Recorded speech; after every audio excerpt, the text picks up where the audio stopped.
आइए, स्वागत है मेरे चैनल सिग्मा क्लासेस में। तो आज हमारा सोम का टॉपिक रहेगा फटीग और क्रीप। फटीग और क्रीप ये भी हमारी मटेरियल की एक प्रकार की प्रॉपर्टीज़ है। तो आइए डिस्कस करते हैं फटीग और क्रीप पर।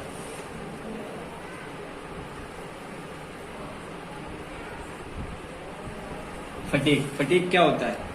फटीग वह होता है कि जब उतार चढ़ाव वाले या विपरीत या उतार चढ़ाव वाले जो स्ट्रेस उत्पन्न होने के कारण जो धातु खंड में टूटने का भ्रम बना रहता है या उस प्रतिबलों के कारण धातु खंड टूट जाते हैं, तो उसके कारण ये फटीग उत्पन्न होता है।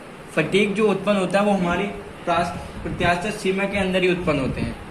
प्रत्यास्थ सीमा वह होती है कि जब हम किसी वस्तु पर फोर्स लगा रहे हैं तो वह वस्तु जो अपने अंदर सहन कर रही है प्रत्यास्थ सीमा के अंदर, मतलब उसका लास्ट पॉइंट जो है उसके अंदर जो सहन कर रही है वो प्रत्यास्थ सीमा कहलाई जाती है। ये दोष हमारे जो फटीग उत्पन्न होते हैं ये मुख्यतः हमारे शाफ्ट में उत्पन्न होते हैं।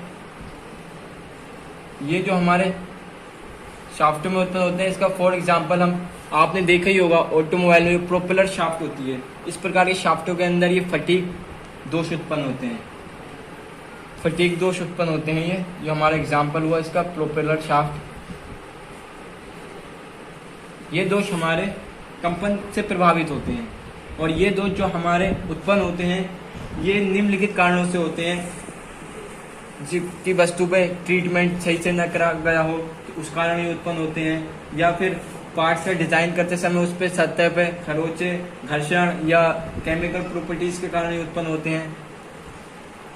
फटीग जो होते हैं उस पर मटेरियल पे वो निम्न प्रकार के प्रभाव डालते हैं। तो आइए बताता हूँ मैं कौन कौन से प्रभाव डालते हैं। फटीग के कारण उत्पन्न होने वाले प्रभाव।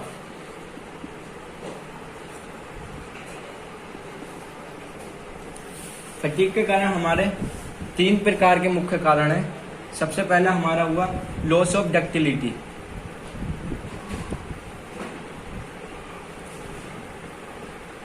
Loss of ductility. सेकंड हमारा पॉइंट हुआ लॉस ऑफ स्ट्रेंथ।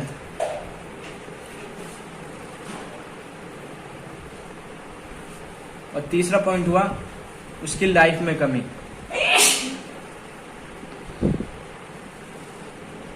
ये इस प्रकार के दोष हैं जिसके कारण फटीग उन पर प्रभाव डलता है। उसकी डक्टिलिटी पर असर पड़ेगा अगर फटीग दोष होगा, तो उसकी स्ट्रेंथ पर प्रभाव डलेगा, उसकी लाइफ में कमी हो जाएगी। तो ये फटीग हुआ आपका।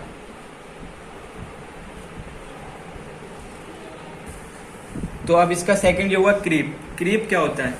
क्रीप जब किसी वस्तु पर लगातार भार या प्रतिबलों के कारण उसमें एक प्रकार का प्लास्टिक विरूपण उत्पन्न हो जाता है। प्लास्टिक विरूपण मतलब उसकी लंबाई में वृद्धि होने लगती है।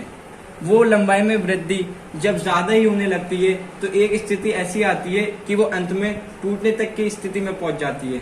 तो ये गुण जो होगा हमारा वो क्रीप कहलाता है। क्रीप जो होगा ये गुण अधिकतर तापमान की वजह से प्रभावित होता है। उचित तापक्रम पर यह गुण प्रदर्शित होता है। इस प्रकार इसका एग्जाम्पल है हमारा, फॉर एग्जाम्पल के लिए हमारा निकिल, कॉपर और उसकी अलाव, मतलब उसकी अलाव मिश्र धातुएं जो ये होती हैं ये हमारी उचित तापक्रम पर क्रीप का गुण प्रदर्शित करती हैं।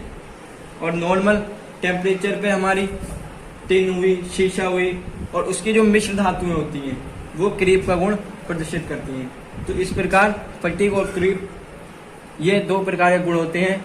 आशा करता हूँ आपको कुछ ना कुछ जरूर समझ में आया होगा। Please like, share and subscribe my channel.